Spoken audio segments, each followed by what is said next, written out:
is Jenna and today I'm going to be doing my movie and television show wrap-ups for the months of April and May for 2020. I did not do an April wrap-up and I really should have because I have watched a lot of movies and television shows over the past couple of months because I have been home from work. So we are just going to jump right in. I may not talk in length about everything that I watched, but new things I will definitely talk about at length. So we're going to start with April, and as always we'll start with the TV shows. So the first TV show I watched in April was NCIS seasons 2 to 5. This was a rewatch and I gave this a 4 out of 5 stars. I love NCIS and I was recently able to start streaming it thanks to Foxtel giving me extra packages, so I just thought I would go back to the beginning. It is really interesting though to see how they handle subject matter in those episodes when I know the subject matter would be handled really differently today, so that is something that I have been enjoying comparing. Second TV show I watched was actually a new one, and that was season 3 of Future Man. I gave this a 4 out of 5 stars. This was the series finale of Future Man. It is a kind of a black comedy sort of show. It's not something that I would ever think I would enjoy, but I ended up really loving it. It was so clever, so well done.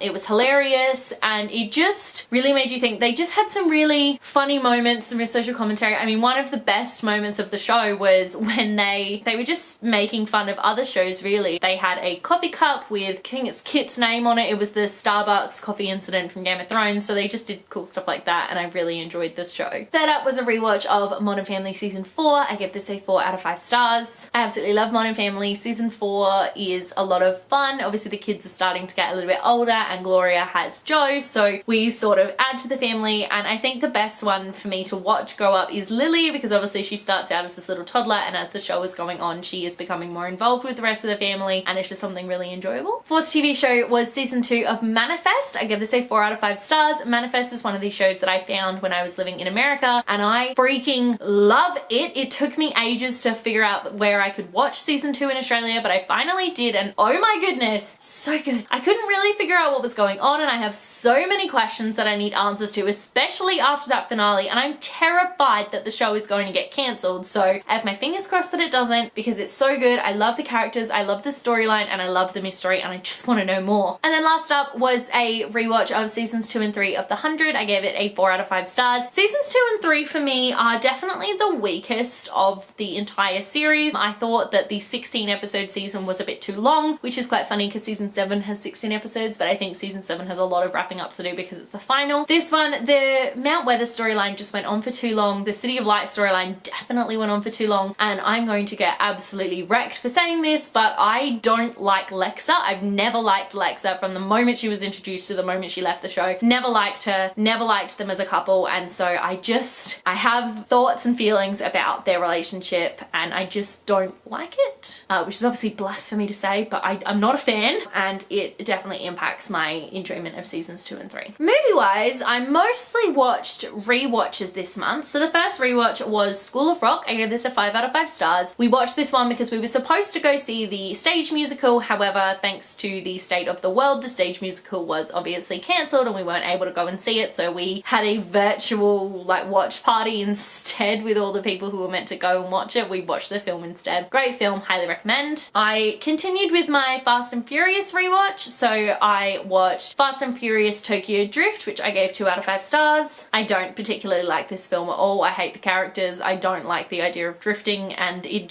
I only watched it because I was watching all the films in order. So then I rewatched Furious 7, which I gave 5 out of 5 stars. I think the 7th film is possibly my favorite of all of the films because it was actually the first one I went and saw in cinemas and it was the one that made me want to watch the series in the first place, so will always have a special place in my heart. And then I did rewatch The Fate of the Furious, which I also gave 5 out of 5 stars to because it just really raises the stakes and is a great film. The next film I watched was actually a new one, and that was Zombies 2. I gave this a 5 out of 5 stars. I have been waiting for Zombies 2 since its premiere in the States and it finally dropped on Disney Plus. I finally watched it and guys, it was so good. Oh, the songs were amazing. The plot was actually really well done. I'm really impressed with it, and like I need a third film now so bad after that ending. We ended on such a cliffhanger. I'm like, this is a Disney Channel film. We're not meant to have cliffhangers, but we did. I've been trying to decide what my favorite song from Zombies 2 is and I can't because they're all so good, but I think it would be probably probably be a cross between We Got This and Gotta Find Where I Belong. Two fantastic songs that I love dearly. Then I went on a bit more of a rewatch phase, so I rewatched the original Jurassic Park, gave it 5 out of 5 stars. It's just a really great film. It definitely has some questionable moments. One in particular being, of course, that the Tyrannosaurus Rex, you know, comes into the paddock, well, leaves the paddock and it's like flat ground, and then pushes the car over and it's no longer flat ground. And I'm like, when did that, where did the drop come from? Because the drop wasn't there like 2 seconds ago. So little things like that make the film a bit meh. But it's still amazing and fantastic and just really, really well done. The use of the animatronics was really, really good because it did make the dinosaurs so much scarier than CGI, which I did really, really enjoy that one. I rewatched Mission Impossible. I gave this a 3 out of 5 stars. I enjoyed it more the second time around. The first time I watched it, I was like, what is this? This is not good. But the second time around, I enjoyed it a lot more and I appreciated it more. I rewatched Journey to the Center of the Earth and gave it 4 out of 5 stars. This was like Brendan Fraser in his peak. You know, I don't even know what he's been doing recently. I think he's in that Doom Patrol show, which I do want to watch, but Journey to the Center of the Earth is just, it's really meh. It's like a meh film, but it's a really enjoyable one that you just sit back and go, this is real stupid, but I'm enjoying it nonetheless. I rewatched Kung Fu Panda, gave it 4 out of 5 stars. I have not watched Kung Fu Panda in years, so rewatching it was just so random. I still remembered most things that were gonna happen, but it was like, why was I ever so obsessed with this? But it's a great film. I found out Dan Fogler was like the I don't know what bird he was. It was a bird that like went to the prison and accidentally got what was the bad guy? She something. Yeah, got him released. It's a whole thing. But I found it really funny that it was Dan Fogler because I had no idea. Rewatched Mission Impossible 2, gave it 2 out of 5 stars. Still don't like this film, even though it's set in Australia, so you know, had a great opportunity to be awesome. It's not. It's terrible. The worst Mission Impossible film of all of them. It's not good in any way, shape or form. Watched a new movie, so watched Onward. I gave this a 5 out of 5 stars. I did want to go see this one in the cinema, but obviously circumstances meant that I couldn't, so Disney was very kind enough to drop it on Disney Plus. So my mum and I watched it and it was really good. It was a really cute Disney Pixar film. Cried at the end, of course, because that's what happens in Disney Pixar films. But I thought it was really funny that throughout the whole film, I wasn't seeing the characters. I was just seeing Chris Pratt and Tom Holland be brothers, and it was amazing and I loved it. I rewatched The Mummy, not the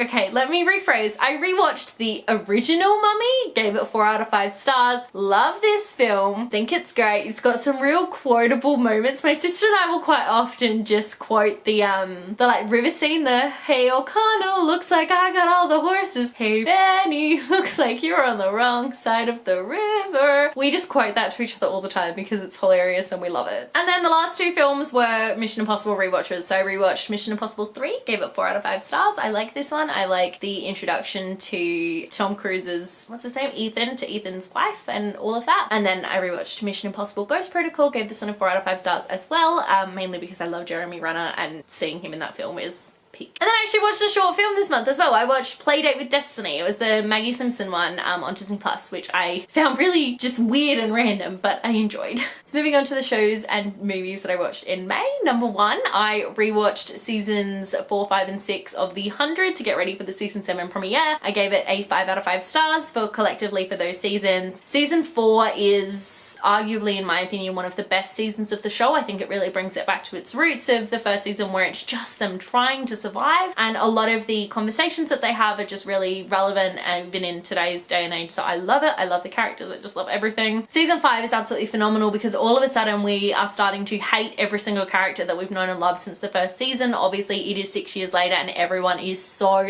unbelievably different. They're all at each other's throats. They're all making incredibly harsh and dumb decisions, and it just is fantastic. And obviously we have issues with the world and the state of it, and so we get to season 6 and it's a bit of a soft reboot of the show, but it's very similar in the same vein and it's fantastic. And watching Eliza Taylor do what she does in that season, if you've seen it you'll know exactly what I'm talking about, is fantastic and is just, I have no words for how amazing it is. Second TV show was Riverdale season 4B. I gave this a 2 out of 5 stars. I am really struggling with Riverdale now. So obviously to begin with, season 1 it was great. Seasons 2 and 3 were a bit more and I was enjoying it because it was sort of, you know, being stupid, but it was still an enjoyable stupid. This is not an enjoyable stupid. This is just stupid stupid. It's not good.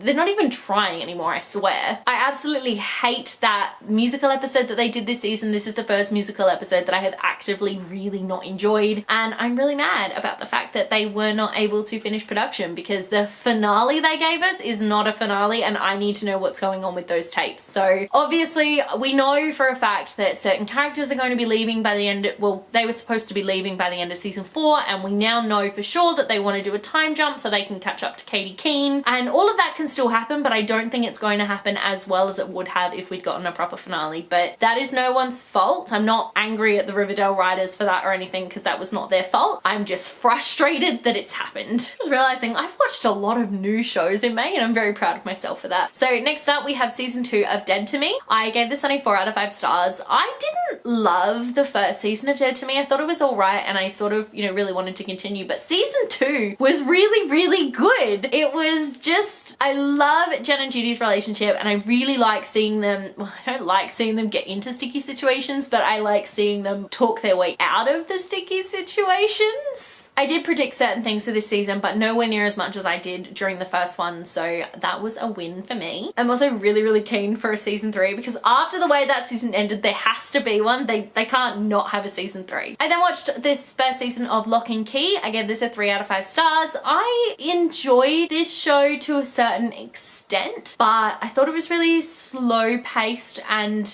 it was kind of a wasted potential for me. They had so much potential with all of these different keys that they were finding, and the mystery and everything that was going on with Echo and just the whole family, and it felt like a bit of a missed opportunity. But they have just been reviewed for a second season, so I'm really, really hoping that they can sort of improve in season 2, but I'm also not 100% positive that they'll succeed. I then watched Diary of a Future President season 1 on Disney Plus, and I gave this a 5 out of 5 stars. Going into this, I thought it was going to be just kind of like a Disney Channel show just on Disney Plus. It's not. It's not even a little bit like that. It is so much more than that. I loved the characters and the growth that they went through. The storylines that they were talking about as well were really mature and grown up, I guess, for Disney. So I think this is definitely a step in the right direction for Disney Plus. And also they've just been renewed for a season 2, so I'm super, super pumped to watch this one. I finished season 1 of Katie Keene, and I gave this one a 4 out of 5 stars. Okay, Riverdale might be a hot mess, but I am in love with Katie Keene. I actually care about what's going on with these characters, and I care about their lives and their storylines, and their storylines are so much richer and more interesting than anything that's happening on Riverdale at the moment. The music in this show is fabulous and actually makes sense for why there is music in this show, apart from a few key moments when I was sort of like,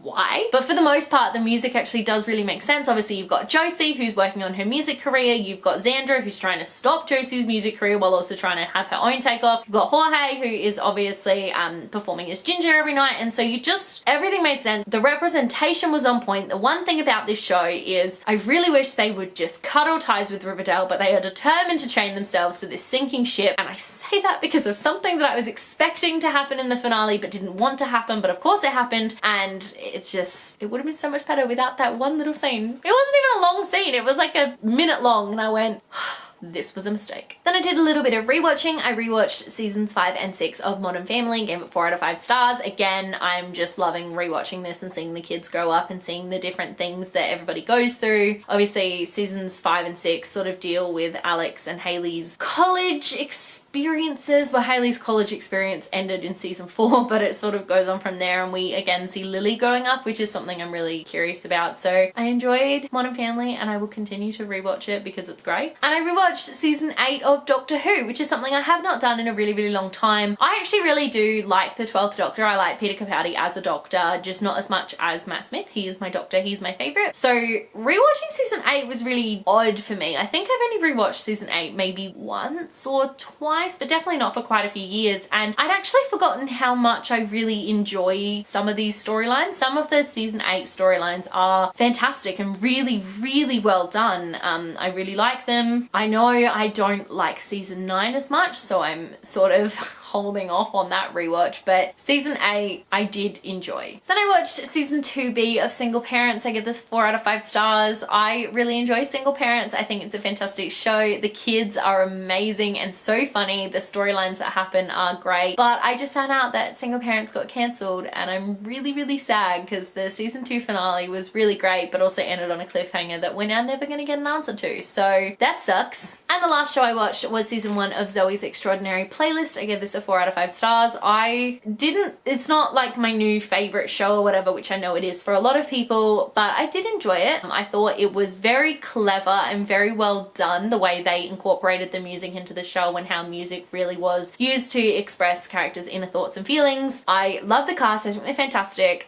The one thing that really bugs me about the show though is I love Lauren Graham. I think she's great, but she can't sing. So every time she opened her mouth to sing, I just was cringing. The rest of the cast are all really good singers, and then you just got her and you're like, oh, please stop singing, it's not right.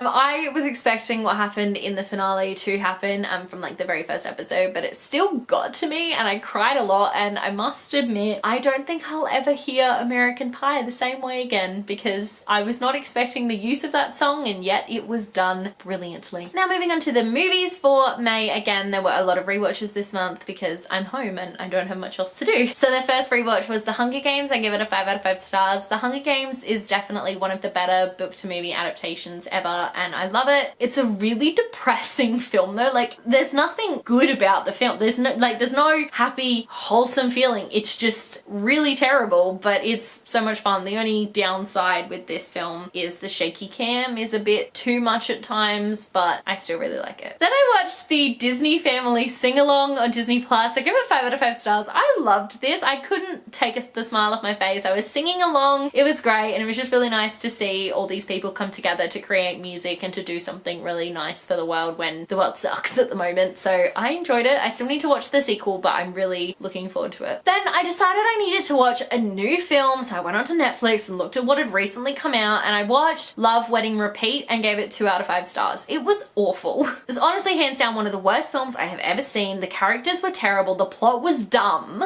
The entire situation was completely ridiculous and could have been avoided with a single conversation. Not to mention that the like whole second act of the film, well the whole second half of the film was completely pointless and was just there to buff the runtime. Like it was so dumb. I didn't have super high hopes going into this film, but even they were just, it was bad. Do not recommend. Skip it. Don't bother with it. It is honestly just awful. I had a rewatch of the 2003 version Freaky Friday, gave it 4 out of 5 stars. That is the one with Lindsay Lohan and Jamie Lee Curtis. It's just a really great film.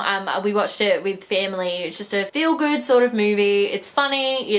I won't say it's relatable, but it's just really well done. And I still know the words to like both of those songs in the film, and it's just a good time. It's a good time to relive your childhood. Then I decided to punish myself and I rewatched Man of Steel, which I gave 2.5 out of 5 stars. You can probably guess why I rewatched it, like Henry Cavill in a bit of a mood right now, but it was bad.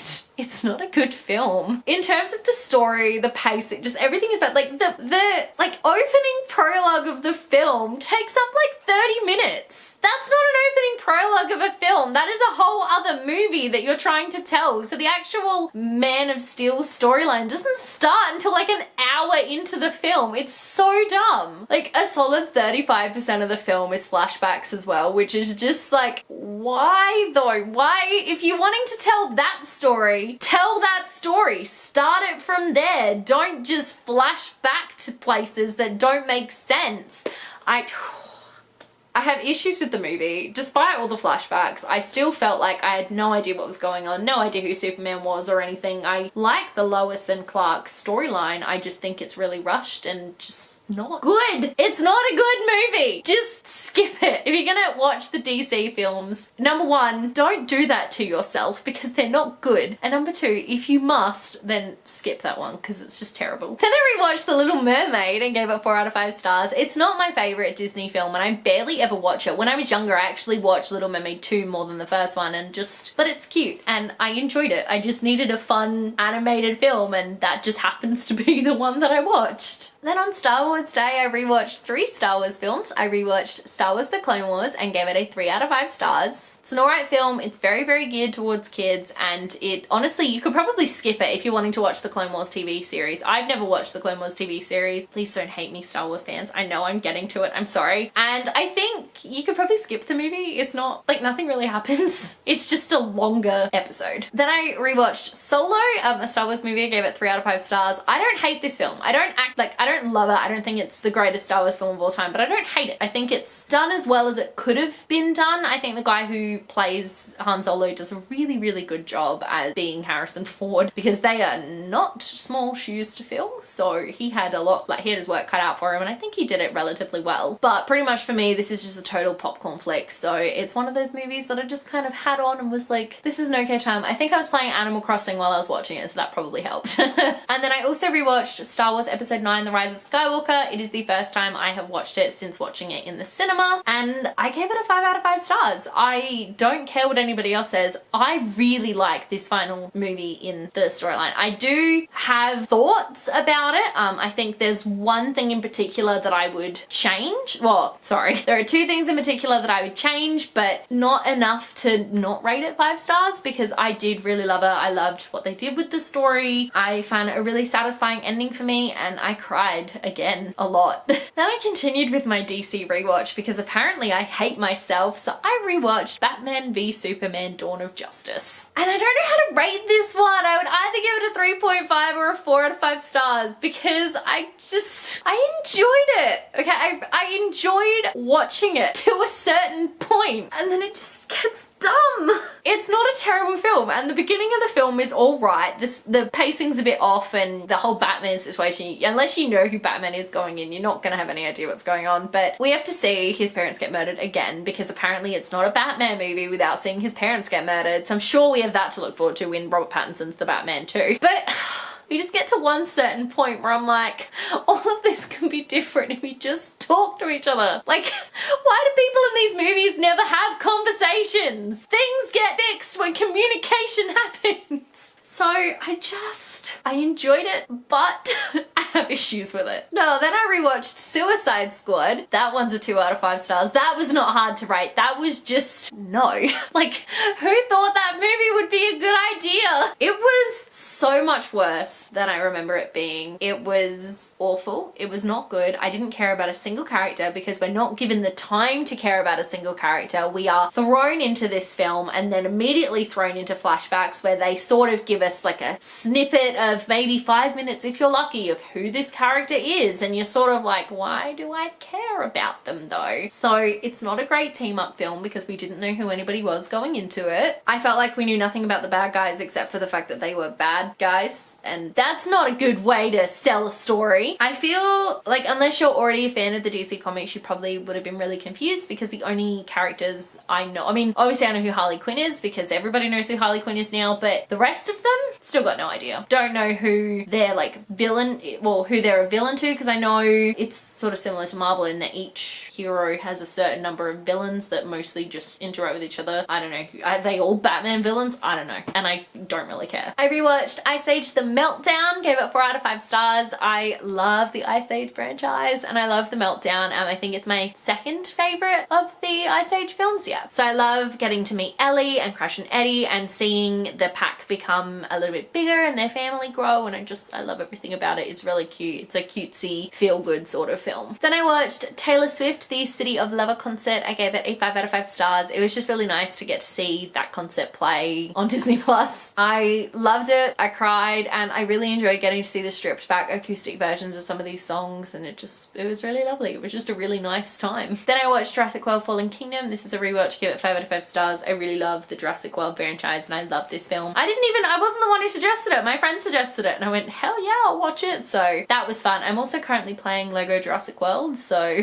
you know, my life is great. And I don't remember if I watched this in May or if I watched it on the first day of June, but I watched it on Sunday, which was the 31st of May. So this is my last movie, and that is The Lost World Jurassic Park. So the second Jurassic Park film, I would give the first, up until the last 20 minutes, I'd probably give it like a real solid 4 stars, and then the very last scene, like the last sequence, the last 20 minutes, I'd give like a 2. So, you know, up until they take the dinosaur to San Diego, it's a great film.